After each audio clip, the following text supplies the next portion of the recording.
Hi.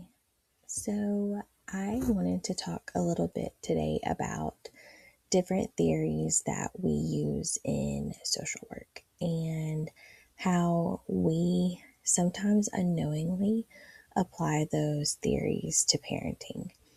And I wanted to start out by saying, have you ever wondered why two people can look at the same situation and come to completely different conclusions?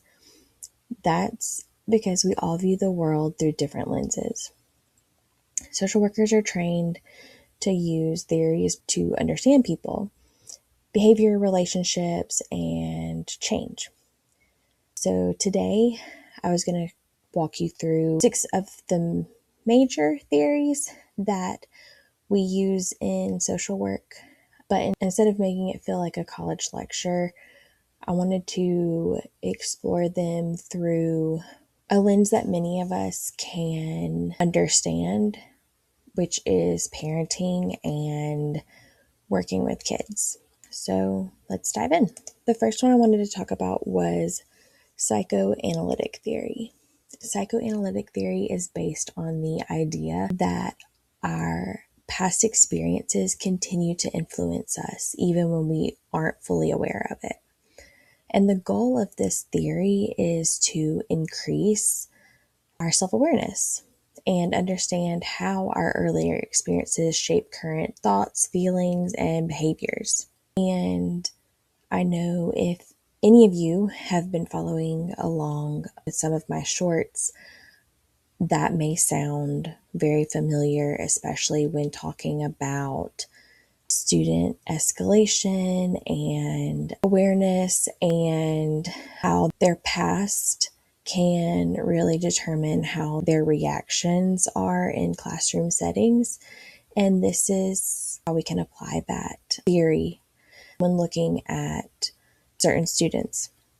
But as parents, this might show up when our child's behavior triggers a stronger reaction than what the situation seems to warrant. So if our child does something and we immediately fly off the handle, then maybe something was triggered for us that's underlying from past experiences.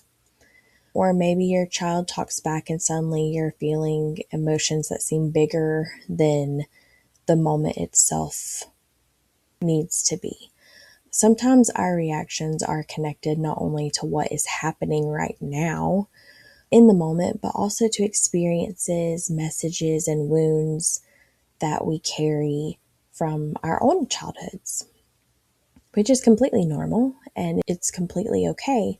But we have to be self aware about what we carry with us from our own childhoods because we are going to carry that into our children's childhoods too. Psychoanalytic theory also reminds us that understanding ourselves helps us better understand the people around us and helps us connect and empathize more with the people around us. So, cognitive theory focuses on the connection between thoughts, feelings, and behaviors. The goal is to identify unhelpful thought patterns and replace them with more balanced and realistic thinking. So, an example would be imagine your child throws a temper tantrum in the middle of a grocery store. One parent might think, oh my gosh, everyone is looking at me, everyone is judging me, they're thinking I'm a terrible parent. Oh my Lord, they're looking at me like I'm a horrible mom or a horrible dad. But another parent might think my child is having a really hard time right now. The situation is exactly the same, but the thoughts are different. And those thoughts influence how each parent responds in that moment. Cognitive theory teaches us that sometimes changing our perspective can change our experience. Systems theory reminds us that people don't exist in isolation. The goal of this theory is to understand how relationships and interconnected systems influence behavior. When a child suddenly begins struggling in school, systems theory encourages us to look beyond the child. It encourages us to ask questions like, what's happening at home? Or has there been a recent life change? Or how are their relationships with friends? Or another one would be, how is school impacting them? So systems theory is wanting you to ask, instead of asking what's wrong with this child, systems theory wants you to ask what might be happening around this child for this child to begin acting like this. So social workers use this lens consistently because behavior rarely happens in a vacuum. Usually there's an underlying reason, something going on at home, something going on with friends, something going on with academics, some needs not being met. There is a reason for that behavior. Humanistic theory. So humanistic theory focuses on personal growth, self-worth, and the belief that people have an inherent capacity for positive change. So the goal of this theory is to create environments where people feel valued, understood, empowered. So as parents or as adults working with children and adolescents, this can look like balancing correction with connection. So think about a person who had a big impact on your life. Chances are they made you feel seen before they ever corrected you. Humanistic theory reminds us that people often grow best when they feel accepted, supported, and capable. So when you pour into someone, they're more likely to be receptive of you correcting them and guiding them and leading them and teaching them when they feel like there is that support and that value in that relationship and in that connection. Because if they don't feel that worth and they don't feel that value, then they're not going to put that effort into it at all, especially in middle school. Conflict theory encourages us to look at how power, resources, and inequality influence opportunities and outcomes. The goal for this one is to identify barriers and to advocate for greater equity. For parents, this might mean recognizing that not all children begin life with the same resources, support, systems, or opportunities. Some families have access to healthcare, stable housing, transportation, tutoring, community support. Others consistently face significant obstacles before they ever get a chance to walk into a classroom. Conflict theory challenges us to look past the individual choices and look at the broader and larger systems that influence people's lives. So past the individual choices and look at how the larger system is influencing that individual's choices, if that makes sense. Logical theory focuses on the many environments that influence human development. So the goal of this theory is to understand how the different layers interact and shape people's experience. Every time someone says layers, I think of Shrek.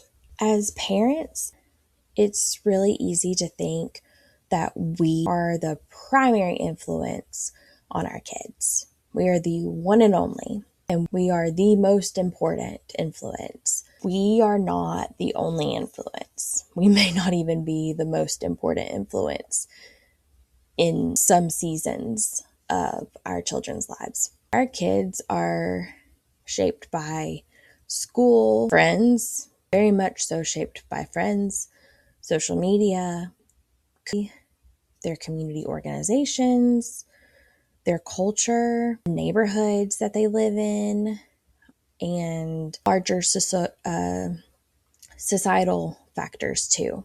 Logical theory reminds us that raising children is not just an individual responsibility. Development happens within a larger ecosystem. So a child's development, all human development, happens not within one family unit. It happens within a large ecosystem. So ecological theory looks at how that larger ecosystem impacts the individual, but then also the family too. You can look at the ecosystem. We use ecosystem maps to map out a family's ecosystem. When we meet with a family for the first time, when we look at ecological theory, a lot of the times we do a biopsychosocial, which helps us map out a person's mental health, a person's support systems, which is very much an ecological theory factor, but it helps us get to know a person better, who they find important, where they find meaning, because a person, like two people from the same neighborhood, may come from two very different cultures, may belong to the same community organizations, but are in two different schools and have a very diverse group of friends. So you get to know people by really diving into their ecosystems and seeing who and what they find important around them. So bringing all of these theories together, and these are just 6 of the major theories that we use. Not all of them, because we also use CBT and DBT and narrative, and there's a bunch. And if you want to know more about those, I can do more videos, but I pulled these because these all kind of fit more so together. And so what's fascinating about these theories is that they can all look at the same situation and they can all ask very different questions. So psychoanalytic theory asks, how does the past influence what's happening now? Where cognitive theory asks, what thoughts are influencing this situation? And systems theory asks, what relationships and systems are involved? Humanistic theory asks, what helps people grow? Conflict theory asks, what barriers or inequalities exist? Logical theory asks, what environments are shaping this experience? So they all ask different questions through different lenses, but they all want to reach the same goal. So why does this matter? At their core, all of these theories are trying to answer one question. Why do people do what they do? Social work isn't just about helping people through difficult situations. It's about understanding people more deeply, understanding behavior, understanding relationships, understanding systems, and hopefully, by doing all of that, creating meaningful change along the way. Because when we take the time to understand people better, we often respond to them differently and in a more positive way. And I feel like that is sometimes what we lack, is the understanding. So my creative change conversation question for you guys is, which theory resonated with you the most and why? And I also wanted to remind you that you're not alone. And in the moments when your brain starts to tell you that no one would understand or will ever understand what you're going through, remember this quote from Carl Rogers: "What is most personal is most universal." So I promise you, no matter what you are dealing with, no matter what you are going through, you are not alone. You will never be alone. And there will always be people that can help you through whatever you're dealing with. So reach out, and I am always here to listen. If you need immediate help, call or text 988. But please remember that you're not alone. And no matter how much your brain wants to tell you that you're going through something that no one could possibly ever understand, I promise you, there is a whole bunch of people that are probably going through the exact same thing or something so super similar alongside with you. All you have to do is reach out, because the most personal is the most universal.